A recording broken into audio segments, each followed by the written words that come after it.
Alright, ladies and gentlemen, I'm here on the show, and I'm here to talk about the Cincinnati Bengals beating the Minnesota Vikings 27-24 in overtime. What a start to the NFL Saturday here. We had the first of three games here. What a freaking game. Went to overtime. Just a great game overall. Minnesota, man, this is going to be a heartbreaking, tough loss for Vikings fans. Losing 27-24, fighting for the playoffs, and you still got the Lions twice.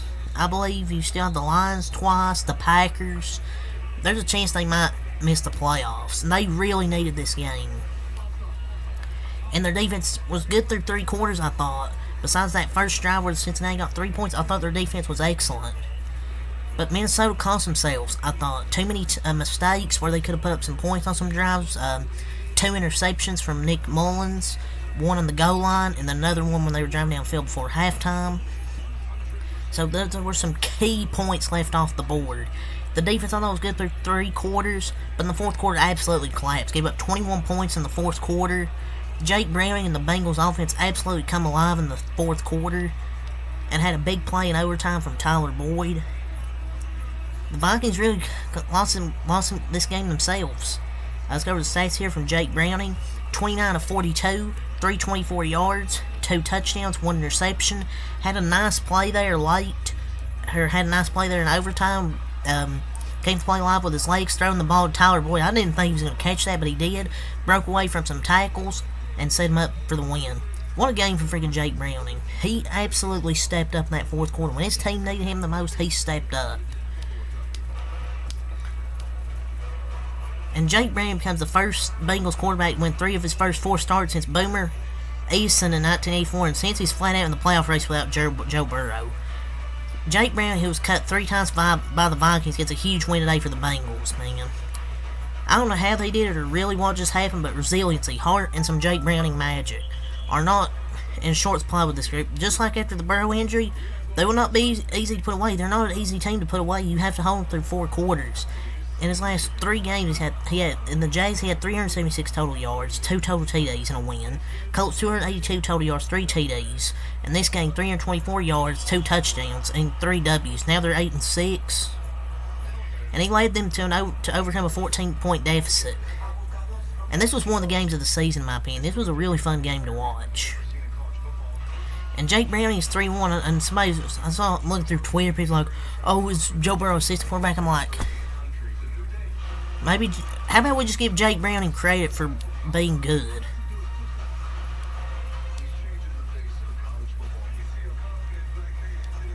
But what a freaking day.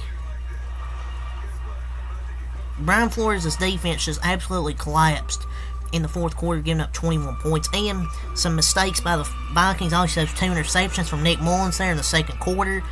Which overall, I thought he played a good game. I mean, for a backup quarterback, I thought he played a good game. Battle backup quarterbacks. I thought put on a really good show. The Vikings dropped to 7-7. Bengals improved to 8-6, by the way, the records. But we got to talk about Kevin O'Connell.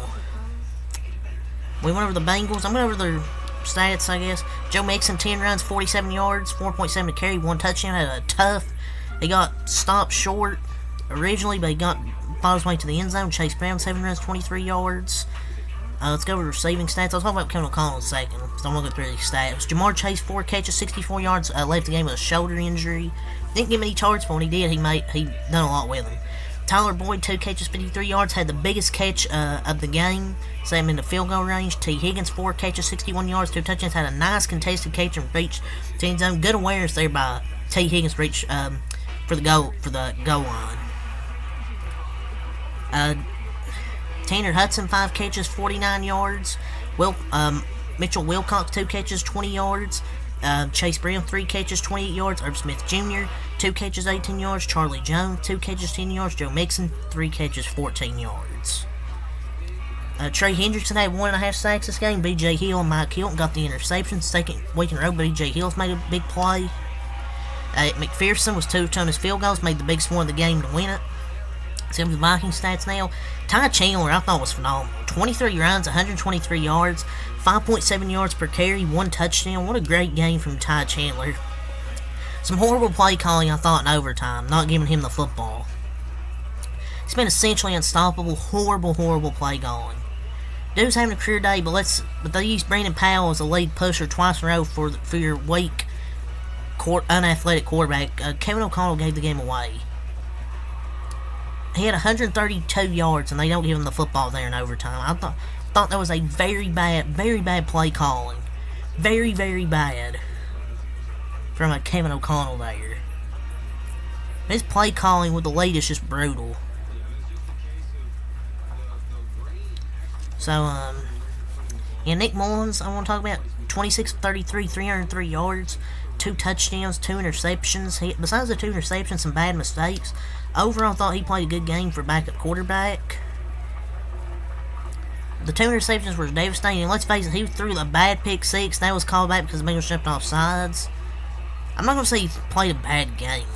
But 2 Nick Mullins turnovers in scoring position, the play calling, and the defense gave up 21 points there in the fourth quarter was the main reason they lost this game here.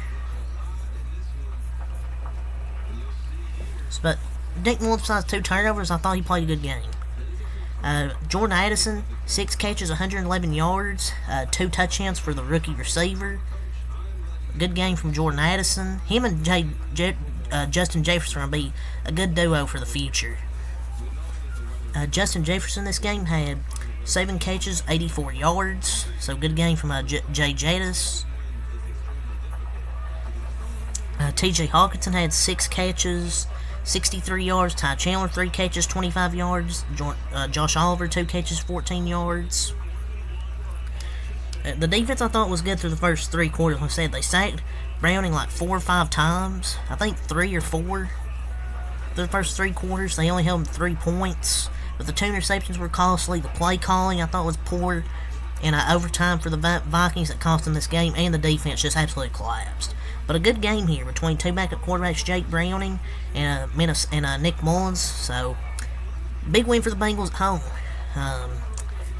Their next game is against the Steelers on the road next week.